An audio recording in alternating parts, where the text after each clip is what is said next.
Hello friends, स्वागत है आपका हमारे YouTube channel GK with me में। तो आज की इस क्लास में हम पढ़ना शुरू करेंगे थर्मल पॉल्यूशन के बारे में, साथ साथ रेडियो एक्टिव पॉल्यूशन के बारे में, जो कि आपके सिलेबस में दिया गया है और ये आपके एग्जाम के पॉइंट ऑफ व्यू से ज़रूरी रहने वाला है।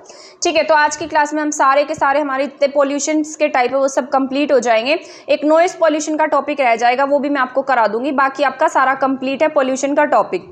ठीक है, इसके बाद एक क्लास होगी जिसमें मैं आपको सारे एक्ट के बारे में पढ़ा दूंगी, जितने भी एक्ट आपके सिलेबस में दिए गए हैं जो एनवायरनमेंट से रिलेटेड है। उसमें आपको कहीं से भी अलग अलग क्लासेस नहीं देखनी पड़ेंगी, एक ही क्लास में सभी के सभी एक्ट में आपको एक ही क्लास में पढ़ा दूंगी। ठीक है, तो ऐसे आपका ज़्यादा से ज़्यादा सिलेबस कवर हो जाएगा, क्योंकि आपका एग्जाम भी अब आने वाला है। तो हमारा जो ये सिलेबस है उसको कंप्लीट कर लेना ज़रूरी है।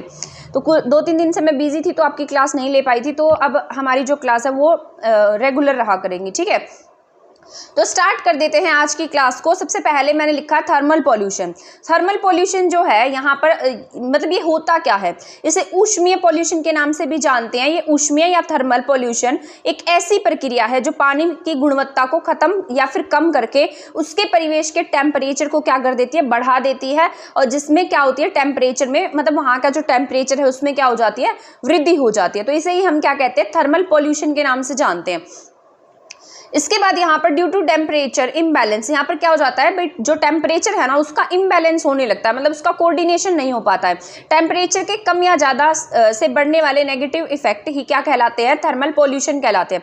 यानी कि जैसे टेम्परेचर कम हो रहा है, ज़्यादा हो रहा है, और उससे जो भी हमारे यहाँ पर नेगेटिव इफेक्ट क्रिएट हो रहे हैं वही क्या होता है, हमारे यहाँ पर थर्मल पॉल्यूशन होता है। इसके अलग अलग डेफिनेशंस हैं जो मैंने यहाँ पर लिख रखी हैं। जैसे गर्म पानी होता है, गर्म पानी को क्या करते हैं हम, नदियों में डाल देते हैं। उद्योगों का जो पानी होता है उसको कहाँ करते हैं, उद्योगों से निकलने वाला जो पानी है वही क्या मतलब उससे हम वही क्या कहलाता है, हमारा थर्मल पॉल्यूशन कहलाता है। जैसे जो भी इंडस्ट्रीज से पानी निकलता है, जो गर्म वाटर होता है, वही क्या उसी से क्या क्रिएट होता है, हमारे यहाँ पर थर्मल पॉल्यूशन क्रिएट होता है। इसे विद्युत बनाने में, भाप बनाने वाली टरबाइन में पानी, जैसे हम क्या करते हैं इलेक्ट्रिसिटी बनाते हैं और उसमें जो गर्म पानी होता है जिससे भाप निकलती है, ठीक है, उस भाप से क्या होगा, हमारे यहाँ पर टेम्परेचर इंक्रीज हो जाता है। इसके क्या क्या प्रभाव हो सकते हैं, ये टाइप ऑफ ना वाटर पॉल्यूशन के टाइप का जो मैंने आपको वहाँ पर पढ़ा दिया था। ये क्या करेगा, जैसे पानी होता है, वाटर बॉडीज होती है, वहाँ का जो टेम्परेचर है उसे क्या करता है, बढ़ाने का काम करता है। तो इसे ही हम ऊष्मीय प्रदूषण या फिर थर्मल पॉल्यूशन के नाम से जानते हैं। जो अलग अलग जगह से जो भी मतलब गर्म पानी है या ऐसे फैक्टर जो उसका जो वाटर बॉडी है वहाँ के जो भी पॉल्यूशन है उसे इंक्रीज कर रहे हैं। ठीक है, वहाँ की हीट को, वहाँ के टेम्परेचर को बढ़ा रहे हैं और जो हमारे ऊपर क्या कर रहा है, नेगेटिव प्रभाव डाल रहा है। तो वही क्या होता है, हमारा थर्मल पॉल्यूशन होता है या फिर वो ऊष्मीय पॉल्यूशन कहलाता है। इसके प्रभाव क्या क्या है, ये सेम टू सेम ना वाटर पॉल्यूशन जैसे। तो इसलिए मैंने इस टॉपिक में बहुत ज़्यादा बातें लिखी भी नहीं है, क्योंकि बार बार वही सारी बातें पढ़ने का कोई फायदा भी नहीं है। ठीक है, तो इसके प्रभाव क्या होंगे, इससे ऑक्सीजन में कमी आती है और यहाँ पर वाटर में जो डिजोल्व ऑक्सीजन है वो क्या हो जाती है, कम हो जाती है। इससे वाटर बॉडी में रहने वाली जितनी स्पीसीज हैं उनकी क्या हो जाएगी, यहाँ पर इस तरीके से डेथ हो सकती है। समुद्री जीव जो है ना वो 2 से 3 डिग्री सेल्सियस ताप परिवर्तन पर ही प्रभावित हो जाते हैं। अब ना बहुत सारे जीव ऐसे होते हैं जो बहुत ज्यादा टेम्परेचर डिफरेंस पर भी जीवित रह सकते हैं। कुछ ऐसे होते हैं जो थोड़ा सा हल्का सा भी टेम्परेचर डिफरेंस होता है तो वहां पर उनकी जो लाइफ है वो इफेक्ट हो जाती है। जैसे जो समुद्र में जीव रहते हैं वहां पर अगर 2 से 3 डिग्री सेल्सियस का टेम्परेचर भी चेंज होता है तो उनकी लाइफ जो है वो इफेक्ट हो जाती है वहां पर। ठीक है, तो आपको ये बातें याद रख लेनी है। इसके बाद यहाँ पर ताप सहन करने, अब यहाँ पर मैंने कुछ अलग अलग टाइप के जो एनिमल्स है वो लिखे हैं, जो अलग अलग, जैसे मान लो टेम्परेचर डिफरेंस होता है तो वहाँ पर जो सर्वाइव कर पाते हैं उन्हें हमने अलग अलग नाम दिए हैं। तो ताप सहन करने की क्षमता के अनुसार हमने क्या किया है, जीवों का वर्गीकरण किया। तो ताप सहन करने की क्षमता के अनुसार जीवों का क्या किया गया, वर्गीकरण किया गया। ठीक है, इसे क्या कहते हैं, यूरोथर्मल। इसे क्या कहा गया, यूरोथर्मल। यूरोथर्मल कौन से होते हैं, जहाँ पर टेम्परेचर डिफरेंस जो है वो क्या होता है, ज्यादा होता है। मान लीजिए जैसे हम जैसे एरिया में रहते हैं वहां पर 6 महीने गर्मी होती है और 6 महीने सर्दी होती है, तो दोनों के बीच में टेम्परेचर डिफरेंस बहुत ज्यादा हो जाता है। तो यहाँ पर जिस तरीके के जो एनिमल है वो सर्वाइव कर देते हैं उसे हम क्या कहते हैं, यूरोथर्मल कहते हैं। जहां पर टेम्परेचर डिफरेंस बहुत ज्यादा होता है, वाइड टेम्परेचर डिफरेंस होता है, तो हम क्या कह सकते हैं कि जहां पर क्या हो, टेम्परेचर डिफरेंस वाइड हो, उन दोनों के बीच में जो डिफरेंस है वो ज्यादा होता है, तो वही क्या होता है, आपका यूरोथर्मल होता है। ठीक है, तो वहां पर जो जीव हैं जो सर्वाइव कर पाते हैं वही यूरोथर्मल कहलाते हैं। इसके अलावा दूसरे है स्टेनोथर्मल। स्टेनोथर्मल वो होते हैं जो मतलब थोड़ा सा भी टेम्परेचर का डिफरेंस होगा ना तो उनकी लाइफ जो है वो इफेक्ट हो जाती है, उनकी जो डेवलपमेंट है वो इफेक्ट हो जाता है, उनकी डेथ भी हो सकती है। तो ये स्टेनोथर्मल होते हैं जो ज़्यादा टेम्परेचर डिफरेंस पर जीवित नहीं रह पाते हैं, ठीक है। उनका रिप्रोडक्शन सिस्टम जो है वो इफेक्ट हो जाता है, उनकी वृद्धि और विकास इफेक्ट हो जाती है। जैसे कोरल है, कोरल भी इसी का एग्जाम्पल में आएगी, स्टेनोथर्मल में आती है, क्योंकि यहाँ पर ऐसा कहा गया है कि अगर 21 डिग्री सेल्सियस से कम टेम्परेचर है तो वो क्या नहीं कर पाती है, सर्वाइव नहीं कर पाती है। इसे कंट्रोल कैसे करेंगे, जो हमारा ऊष्मीय टेम्परेचर, ऊष्मीय जो हमारा पॉल्यूशन है, थर्मल पॉल्यूशन है, इसको हम कैसे कंट्रोल कर सकते हैं। इसमें क्या आएगा, जैसे गर्म पानी होता है, गर्म पानी को हम क्या करते हैं, समुद्रों में बहा देते हैं, तो उसको सीधा समुद्रों में ना ले जाकर पहले उसे कूलिंग टावर से गुजारना चाहिए, यानी कि उसे ठंडा करना चाहिए। ठंडा करने के बाद ही हम क्या कर सकते हैं, उन्हें जो भी हमारे समुद्र वगैरह है, वाटर बॉडी है, वहां पर छोड़ सकते हैं। या फिर एक दूसरा रीजन इसका ये भी हो सकता है कि हम क्या करें, अलग तालाब बनाएं, अलग तालाब बनाकर हम गर्म पानी को क्या कर सकते हैं, स्टोर कर सकते हैं, ठीक है। तो इसके कुछ अलग अलग रीजंस हैं, मतलब अलग अलग क्या है, इसके तरीके हैं जिससे हम इन्हें कम कर सकते हैं। इसके बाद है radio active pollution. Radio active pollution क्या होता है, ये आपका nuclear pollution, radio active pollution same, मतलब एक जैसी ही बात होती है। तो इसमें ही हम पढ़ लेते हैं, दोनों एक दूसरे से मतलब इंटरकनेक्टेड करते हैं, ठीक है। या रेडियो एक्टिव भी कह सकते हैं, इसे न्यूक्लियर भी कह सकते हैं, क्योंकि जो न्यूक्लियर पावर प्लांट है वो उसमें रेडियो एक्टिव सब्सटेंसेस का यूज किया जाता है, जिसकी वजह से क्या होता है, रेडियो एक्टिव पॉल्यूशन क्रिएट होता है। तो ये दोनों ही सेम है। तो यहाँ पर रेडियो एक्टिव सब्सटेंस से हानिकारक पदार्थ उत्पन्न होते हैं। आपको पता है जो भी रेडियो एक्टिव सब्सटेंसेस हम यूज करते हैं, जैसे हमारे जो न्यूक्लियर पावर प्लांट है वहां पर आपको पता है रेडियो एक्टिव सब्सटेंसेस का यूज किया जाता है। तो उससे क्या होगा, हानिकारक ऐसे सब्सटेंसेस निकलते हैं, ऐसे पदार्थ निकलते हैं जो रेडियो एक्टिव, जिन्हें हम रेडियो एक्टिव सब्सटेंस कहते हैं। और यही क्या क्रिएट करते हैं, ये बहुत ज्यादा मात्रा में हो जाते हैं तो हमारे एनवायरनमेंट को क्या कर देते हैं, ये पोल्यूट करने का काम करते हैं। ये प्लांट्स के लिए, ह्यूमंस के लिए, सबके लिए क्या हो सकते हैं, हार्मफुल होते हैं। तो आपको ये बात याद रखनी है। इसके बाद है रेडियो एक्टिव, जैसे यहाँ पर मैंने लिखा है जल, थल और वायु, सभी जो रेडियो एक्टिव सब्सटेंस होते हैं वो किसे प्रभावित करते हैं। जैसे हमारा जो वाटर बॉडी है उसे इफेक्ट करेंगे, जो हमारा जो भी लैंड एरिया है उसे इफेक्ट करते हैं, साथ साथ हमारी जो एयर है उसको भी इफेक्ट करते हैं, ठीक है। तो ये सभी को प्रभावित करते हैं। रेडियो एक्टिव से न्यूक्लियर एनर्जी प्राप्त की जाती है, ठीक है। आपको पता है, मैंने भी बताया, रेडियो एक्टिव सब्सटेंसेस का यूज किया जाता है न्यूक्लियर एनर्जी बनाने में, ठीक है। तो जिसका उपयोग कृषि में, चिकित्सा में, रक्षा उद्योगों में भी किया जाता है, ठीक है। इसके बाद है यहाँ पर न्यूक्लियर एनर्जी। न्यूक्लियर एनर्जी से क्या क्या होता है, न्यूक्लियर एनर्जी से जो पार्टिकल्स निकलते हैं वो क्या करते हैं, पोल्यूशन क्रिएट करते हैं। ये सभी किसे इफेक्ट करेंगे, हमारी ह्यूमन लाइफ को इफेक्ट करते हैं। आपको पता होगा कि आपके आसपास के एरिया में कभी न्यूक्लियर पावर प्लांट लगाओ तो वहां के लोग उसके अगेंस्ट हो जाते हैं कि हमारे यहाँ पर आप क्या ना कीजिए, न्यूक्लियर पावर प्लांट मत लगाइए, क्योंकि बहुत ज्यादा मात्रा में क्या करता है, ह्यूमन लाइफ को इफेक्ट करता है। इसमें से रेडिएशंस निकलती हैं, ऐसी रेडिएशन निकलेंगी जो हमारी हेल्थ सिस्टम को प्रभावित कर सकती है। और मान लीजिए कभी इसमें कभी कोई भी छोटा सा भी विस्फोट हो जाएगा ना, इतना सा भी पार्टिकल इसका अगर एक्सप्लोज हो जाता है तो वो क्या करता है, मतलब वो बहुत ज्यादा बड़ी मात्रा में वहां के लोगों को प्रभावित कर सकता है। इसीलिए जो न्यूक्लियर से निकलने वाले जितने भी सब्सटेंसेस हैं वो सभी कहीं ना कहीं हमारी हेल्थ को प्रभावित करते हैं। जैसे अपने न्यूक्लियर एनर्जी, यहाँ मैंने पार्टिकल लिखा है, जैसे एक एग्जांपल है, इसको इसके बारे में आप सभी जानते हैं। जैसे जो न्यूक्लियर हमला किया था, यानी न्यूक्लियर बॉम्ब का यूज किया गया था हिरोशिमा और नागासाकी पर, तो वो भी किसका एग्जांपल है, न्यूक्लियर एनर्जीज का एग्जांपल है। इससे क्या क्रिएट हुआ था, न्यूक्लियर पॉल्यूशन क्रिएट हुआ था और हंड्रेड्स ऑफ ईयर्स तक उसका जो इफेक्ट है, बुरे प्रभाव जो है वो देखे जा सकते हैं। आगे आने वाली जो जनरेशंस हैं उनमें बहुत सारी डिसेबिलिटीज हो जाती है। जैसे अब आपने देखा होगा वहां की जो एरिया है, जैसे हिरोशिमा नागासाकी है, वहां पर आज भी जो बच्चे जन्म लेते हैं वो कहीं ना कहीं डिसेबल होते हैं, कहीं ना कहीं वो अपंग होते हैं, ठीक है, दिव्यांग होते हैं। तो इस तरीके से हमारी जो लाइफ है वो 100 ऑफ ईयर्स तक इफेक्ट हो जाती है। तो यहाँ पर सेकेंड वर्ल्ड वॉर में जैसे जापान का हिरोशिमा और नागासाकी था, यहाँ पर Hiroshima 6 August 1945 and Nagasaki is 9 अगस्त 1945। यहाँ पर जो परमाणु बम का यूज किया गया था 9 अगस्त को फैटमैन का यूज हुआ था फैटमैनिक, मतलब वो जो बॉम्ब वगैरह था न्यूक्लियर बॉम्ब का नाम था, ठीक है। तो इस तरीके से इन्होंने जब न्यूक्लियर जो भी बॉम्ब है उसका यूज किया, न्यूक्लियर एनर्जी का यूज किया, तो उसने बहुत सारे लोगों की जान ले ली और मतलब धीरे धीरे जैसे उन्हें बीमारियां हो गई, किसी के हाथ में पाँव में प्रॉब्लम होने लगी, आंखों में प्रॉब्लम होने लगी, तो आज भी वहां पर जो बच्चे जन्म लेते हैं वो डिसेबल होते हैं। तो ये 100 ऑफ ईयर्स तक हमारी लाइफ को इफेक्ट कर सकता है। इसके बाद है सोर्सेज ऑफ रेडिएशन। ये रेडिएशंस कहाँ से आती है? जैसे नेचुरल सोर्सेज कौन से हैं? जैसे हमारा जो सन है, सन भी किसको क्या मतलब रेडियो एक्टिव जो रेज होती है, जब बहुत ज़्यादा टेम्परेचर हो जाता है तब वो बहुत ज़्यादा मात्रा में हीट प्रोड्यूस करने लगता है, जो हमारी हेल्थ को हमारी स्किन को बहुत बुरे तरीके से प्रभावित कर सकती है। तो यहाँ पर है नेचुरल सोर्सेज। तो इस तरीके से ना हमारा जो सन है वहाँ से अलग अलग टाइप की रेज आती हैं। इसमें जैसे कॉस्मिक रेव्स हैं। कॉस्मिक रेव्स कौन से होते हैं? जो अंतरिक्ष से निकलती हैं। ये बहुत ज़्यादा हमारा जो एनवायरनमेंट है वहाँ पर नहीं आ पाती हैं। इसके बाद है रेडियो न्यूक्लियाइज। ये इंपॉर्टेंट है, ठीक है। तो कॉस्मिक रेज हमें इतना ज़्यादा प्रभावित नहीं करती, बट जो रेडियो न्यूक्लियाइड्स हैं ये हमें बहुत बड़ी मात्रा में इफेक्ट करते हैं, हमारी अर्थ में प्रेजेंट होते हैं, ठीक है। ये मैंने आगे भी लिखा है वैसे। तो ये कहाँ पर प्रेजेंट होंगे? हमारी अर्थ में प्रेजेंट होंगे। इसके एग्जाम्पल है रेडियम, यूरेनियम, थोरियम, ठीक है। तो ये जो भारी धातु भी हम इसे कह देते हैं, ये सभी क्या है? रेडियो न्यूक्लियाइड्स होते हैं, ठीक है, जो हमें इफेक्ट करते हैं, जो रेडियो एक्टिव पॉल्यूशन क्रिएट करते हैं। इसके बाद है man made radiations. Man made radiations कौन सी हैं? जैसे धातुओं के खनन के समय मैंने आपको बताया था, जब हम माइनिंग करते हैं तो वहां से कुछ भारी धातुएं निकलती हैं जो क्या करती है? एक तरीके का पॉल्यूशन क्रिएट करती हैं, ठीक है। तो ये धातुओं का जब खनन करते हैं तो उस समय जैसे प्लूटोनियम है, थोरियम का खनन किया जा रहा है, उस समय में न्यूक्लियर जो मतलब ये जो रेडिएशंस है वो क्रिएट होती है, रेडियो एक्टिव जो पोल्यूशन है वो क्रिएट होता है।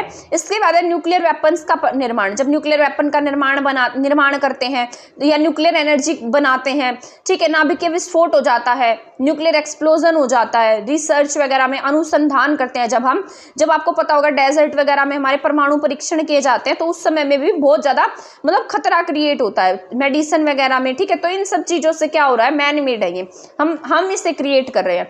इसके बाद है न्यूक्लियर वेपन से निकली हुई रेडिएशन से इफेक्ट पड़ता है। जैसे जब हम न्यूक्लियर वेपन बनाते हैं, मतलब उससे जो रेडिएशंस निकल रही है, न्यूक्लियर वेपन्स का जब हम यूज कर रहे हैं तो वहां से भी रेडिएशन क्रिएट होती है, जैसे स्ट्रांसियम है, यूरेनियम है। तो ये सारी धातुएं जो है ना वो हमें प्रभावित कर रही हैं, ये सभी रेडियो एक्टिव पॉल्यूशन क्रिएट करती है। इसके बाद है टाइप ऑफ रेडिएशंस। रेडिएशंस कितने टाइप की होती है? सबसे पहले मैंने लिखा है ionising radiation. Ionising radiations X rays है, गामा रेज है, बीटा रेज है और गामा रेज है, ठीक है। अल्फा बीटा गामा है, एक्स रेज है, अल्फा बीटा गामा है। ये अगर हम लगातार इन रेज के संपर्क में रहते हैं तो हमारी डेथ भी हो सकती है, मतलब लगातार बहुत दिनों से ये लगातार हमें इफेक्ट किए जा रही हैं, तो इससे क्या होगा? हमारी डेथ भी हो सकती है। इसके बाद है जनरल स्ट्रक्चर चेंज एंड ये जीन, जो हमारे जीन्स होते हैं ना वो उसका जो स्ट्रक्चर है वो चेंज हो जाता है, रिप्रोडक्शन सिस्टम प्रभावित होता है, बोन कैंसर का खतरा हो जाता है, स्किन डिजीज हो जाती है। इसके बाद है non ionising radiation. Non ionising radiation में यूवी रेज आती हैं, यूवी रेज, ठीक है। तो ओजोन क्या करती है? हमारी हेल्प करती है, ये क्या नहीं करने देती? यूवी रेज को अर्थ पर नहीं आने देती है, ठीक है। तो इस वजह से मतलब ये जो यूवी रेज है अगर ये बहुत ज्यादा मात्रा में बढ़ जाती हैं तो हमारी ओजोन पे इफेक्ट होती है जब टेम्परेचर बढ़ता है तो, और जब टेम्परेचर बढ़ेगा तो यूवी रेज क्या होंगी? हमारी अर्थ पर आ जाएगी, क्योंकि ओजोन जो है वो बहुत ज्यादा वीक हो जाएगी। इसके बाद है डीएनए में, इससे क्या होगा? हमारा जो डीएनए है, आरएनए, उसमें चेंजेस हो जाएंगे, ठीक है। तो ये यूवी रेज की वजह से होगा, हमें स्किन कैंसर हो जाएगा। नाभिकीय विस्फोट। नाभिकीय विस्फोट में एनिमल प्लांट आते हैं, जैसे नाभिकीय विस्फोट से हमारी बोन मैरो इफेक्ट होती है, डब्ल्यूबीसी इफेक्ट होते हैं, कैंसर हो जाता है, डीफनेस हो जाती है, और एनिमल और प्लांट्स दोनों को ही क्या करती है? नाभिकीय विस्फोट प्रभावित करती है, ठीक है। इसके लिए हम क्या कर सकते हैं? लैंड कवच या लैंड रबर कोट पहनकर हम क्या कर सकते हैं? मतलब जो भी न्यूक्लियर से रिलेटेड काम कर रहे हैं तो पहले हमें हमारी सुरक्षा करनी चाहिए, ये कोट वगैरह, रबर कोट वगैरह पहनकर ही काम करना चाहिए, जिससे रेडिएशन से हमें क्या ना कर सके? ज्यादा मात्रा में इफेक्ट ना कर सके। इसके बाद यहाँ पर है कुछ एग्जाम्पल लिखे हैं जो न्यूक्लियर डिजास्टर से रिलेटेड है, जो आपके इंपॉर्टेंट रहने वाले हैं। तो यहाँ पर मैंने लिखा है फुकुशिमा न्यूक्लियर डिजास्टर। ये इंपॉर्टेंट है आपका, जो फुकुशिमा न्यूक्लियर डिजास्टर है ये 11 मार्च 2011 को हुआ था, ठीक है। इससे क्या हुआ था? ये जापान का शहर है फुकुशिमा, यहाँ पर ना भूकंप आ गया था 2011 में, और उसकी वजह से यहाँ का जो न्यूक्लियर पावर प्लांट है उसमें एक्सप्लोजन हो गया था, यानी कि वहां पर विस्फोट वगैरह हो गया था। तो जिस वजह से क्या हुआ? वहां पर बहुत ज्यादा जाने गई थी, मतलब उनकी लाइफ जो है वो इफेक्ट हो गई थी, ठीक है। तो फुकुशिमा कब हुआ है? 11 मार्च 2011 को। अर्थक्वेक से क्या हुआ? जाके न्यूक्लियर पावर प्लांट में मतलब एक्सप्लोजन हुआ था। तो ये बात आपको याद रखनी है। इसके बाद है चेरनोबिल डिजास्टर। ये मैंने आपको जब डिजास्टर मैनेजमेंट पढ़ाया था उसमें भी पढ़ाए थे। तो चेरनोबिल डिजास्टर कब हुआ है? 26 अप्रैल 1986 को हुआ है। यहाँ से क्या हो गया था, जो भी मतलब रेडियो एक्टिव सब्सटेंसेस है उनका रिसाव हो गया था। तो चेरनोबिल डिजास्टर भी किसका एग्जाम्पल है? एक तरीके से न्यूक्लियर डिजास्टर का ही एग्जाम्पल है। ठीक है, ये यूक्रेन का है चेरनोबिल डिजास्टर। इसके बाद जब यहाँ पर जो भी रशिया यूक्रेन का वॉर हो रहा है तब यहाँ पर भी इसके ऊपर इफेक्ट पड़ा था मतलब। ठीक है, तो चेरनोबिल एक प्लांट है वहां का। इसके बाद है 3 माइल आइलैंड। ये बहुत इंपॉर्टेंट है, ये भी रेडियो एक्टिव सब्सटेंस एक्सीडेंट कहा जाता है। यहाँ पर क्या हुआ था, जो रेडियो मतलब ये भी न्यूक्लियर से रिलेटेड है, न्यूक्लियर एनर्जी का जो पोल्यूशन होता है उससे रिलेटेड है। इसे बोलते हैं 3 माइल आइलैंड। ये 28 मार्च 1979 को हुआ था। ठीक है, यूएस का है ये तीनों न्यूक्लियर प्लांट के एक्सप्लोजन से रिलेटेड है। ठीक है, तो यहाँ पर क्या हुआ था, एक्सप्लोजन हो गया था न्यूक्लियर का। तो ये तीनों आपको याद रख लेने हैं, इंपॉर्टेंट है आपके। सबसे पहले हमने पढ़ा है यहाँ पे फुकुशिमा 11 मार्च 2011 को, जापान का है ये। इसके बाद है चेरनोबिल कब हुआ है? 26 अप्रैल 1986 को। ठीक है, तो यहाँ पर देखो आप इसको याद ऐसे रख सकते हैं, यहाँ भी 11 है और 2011 में भी 11। ठीक है, तो 11 मार्च 2011 ऐसे याद रखना, फुकुशिमा 2011। चेरनोबिल कब हुआ है? 26 अप्रैल 1986। तो 26 अप्रैल 1986 को चेरनोबिल का हुआ है। इसके बाद है यहाँ पर 3 माइल आइलैंड 28 मार्च 1979 को, यूएस का, तीनों न्यूक्लियर एक्सप्लोजन से रिलेटेड है। तो ये आपको याद रख लेना है। इसके बाद है न्यूक्लियर टेस्ट से बहुत ज़्यादा रेडियो एक्टिव सब्सटेंसेस जो है, पोल्यूशन जो है वो क्रिएट होता है। जैसे थोरियम है, यूरेनियम है, ये क्या करते हैं, जैसे हमारा जो अर्थ है, अर्थ में क्या होती है, जैसे आपको पता है ये हमारी अर्थ है, अर्थ में कुछ यहाँ पर क्या पाए जाते हैं, मैग्मा की फॉर्म में कुछ पार्टिकल्स पाए जाते हैं। ठीक है, इनसे क्या होते हैं, कुछ गैसेस निकलती हैं, इन्हें ही हम क्या कहते हैं, रेडियो एक्टिव गैसेस कहते हैं। जब ये जैसे ये मैग्मा है यहाँ पर, जब ये मैग्मा क्या होता है, गर्म हो जाता है, यहाँ का जो टेम्परेचर है वो बहुत ज़्यादा बढ़ जाता है और ये गर्म होकर क्या होता है, लावा की फॉर्म में बाहर आ जाता है। तो यहां से कुछ गैसेस निकलती हैं, इन्हें ही हम क्या कहते हैं, रेडियो एक्टिव गैसेस का नाम देते हैं। ठीक है, यहां पर ना कुछ धातुएं पाई जाती हैं, जैसे जो अर्थ में पाई जाएंगी, यहां पाया जाता है थोरियम, यूरेनियम, और ये कितने टेम्परेचर पर होता है, 1900 डिग्री सेल्सियस टेम्परेचर पर पाया जाता है। ठीक है, तो ये जब यहाँ पर जो मैग्मा है वो लावा की फॉर्म में बाहर निकलता है तो ये गैसेस भी बाहर निकलती हैं। ये रेडियो एक्टिव सब्सटेंसेस जो होते हैं ये बाहर निकलते हैं, जो बहुत बड़ी मात्रा में रेडियो एक्टिव पॉल्यूशन करने का काम करते हैं। ये हमारे अर्थ के टेम्परेचर को बढ़ा देते हैं। इसके बाद यहाँ पर है पार्टिकल 3 तरीके के होते हैं, alpha particle, beta particle and gamma particle. ठीक है, अल्फा पार्टिकल में क्या होता है, अल्फा पार्टिकल बहुत ज्यादा हार्मफुल नहीं होते हैं, ये हमें बहुत ज्यादा डैमेज नहीं करते हैं, मतलब इतना ज्यादा डैमेज नहीं करते। डैमेज तो इन सबसे होता है बट बहुत ज्यादा डैमेज हमें नहीं करेंगे। ठीक है, तो यहाँ पर है अल्फा पार्टिकल, ये हमें बहुत ज्यादा डैमेज नहीं करेंगे। इसके बाद है बीटा पार्टिकल। जो बीटा पार्टिकल है वो हमारे लिए हार्मफुल होते हैं, ये हमारी स्किन को डैमेज करते हैं। तो सबसे ज्यादा डैमेज किससे करेंगे, ये हमारी स्किन को डैमेज करेंगे, ये बात आपको याद रखनी है। इसके बाद है गामा पार्टिकल। ये गामा पार्टिकल जो होते हैं ये सबसे ज्यादा हार्मफुल होते हैं, तो ये बात याद रखनी है। सबसे ज्यादा हार्मफुल कौन से हो गए हमारे पास, गामा पार्टिकल सबसे ज्यादा हार्मफुल होते हैं। ठीक है, फॉर हमारे टिश्यूज के लिए बहुत ज्यादा हार्मफुल होंगे। स्किन के लिए जो बीटा पार्टिकल है वो ज्यादा प्रभावित होते हैं, जैसे C14 है, कार्बन 14 है, कोबाल्ट 60 है, ये भी रेडियो एक्टिव पॉल्यूशन करते हैं, रेडियो पॉल्यूशन के लिए भी जिम्मेदार होते हैं। इसके बाद ये मोस्ट इंपॉर्टेंट है आपका, ये आपको याद रखना है, रेडियोधर्मी को जो मेजर करते हैं, जो आपका रेडियो एक्टिव पॉल्यूशन है इसको मेजर करने के लिए हम किसका यूज करते हैं, ये आपसे एग्जाम में पूछा जा सकता है, इंपॉर्टेंट है, ऐसे क्वेश्चन एग्जाम में पूछे जाते हैं। रेडियो एक्टिव पॉल्यूशन को मेजर करते हैं रोंटजन में, इसे ही हम रैम कहते हैं। ठीक है, तो किस में मेजर करेंगे, रोंटजन में, यही क्या होता है, हमारा रैम होता है। अगर यहाँ पर रेडियो पॉल्यूशन 20 मिली रैम तक है, ऐसा माना जाता है कि अगर रेडियो एक्टिव पॉल्यूशन 20 मिली रैम तक है तो वहां पर रेडियो एक्टिव पॉल्यूशन नहीं होगा। ठीक है, इससे ज्यादा है ना तभी क्या माना जाएगा कि वहां पर क्या है, रेडियो एक्टिव पॉल्यूशन है। इसके बाद यहाँ पर इससे ज्यादा है तभी होगा। रेडियो एक्टिव वेस्ट क्या होता है, हार्मफुल वेस्ट होता है। ठीक है, हैजार्डस होता है, इसको ना डिस्पोज करना भी जरूरी होता है। जैसे मैंने आपको सॉलिड वेस्ट पढ़ाया था, ठीक है, मतलब तो वहां पर डिस्पोजल वगैरह जरूरी होता है। मैंने आपको शायद किसी चैप्टर में पढ़ाया था कि आपको इसको कैसे मतलब डिस्पोज हम इसको कैसे करेंगे। एक तो हम इसे मतलब ऑक्सीजन की प्रेजेंस में डिस्पोज कर सकते हैं, ऑक्सीजन की प्रेजेंस नहीं हो तब उसका चारकोल बना सकते हैं, वर्मी कंपोस्ट से कंपोज कर सकते हैं। तो शायद मैंने सॉलिड वेस्ट में आपको ये सारी बातें पढ़ाई हैं। तो यहाँ पर भी रेडियो एक्टिव जो भी पार्टिकल होते हैं उन्हें भी हम उसी तरीके से क्या कर सकते हैं, डिस्पोज कर सकते हैं, ठीक है, यानी कि उनको एक तरीके से ख़त्म कर सकते हैं, ठीक है, एनवायरनमेंट को डैमेज ना करें। तो रेडिएशंस हमारी क्या नहीं करेंगी, हमें हार्म नहीं करेंगी, ठीक है, ताकि उनकी रेडिएशंस हमें क्या ना कर सके, हार्म ना कर सके। तो इसके लिए कुछ मेथड्स हैं, जैसे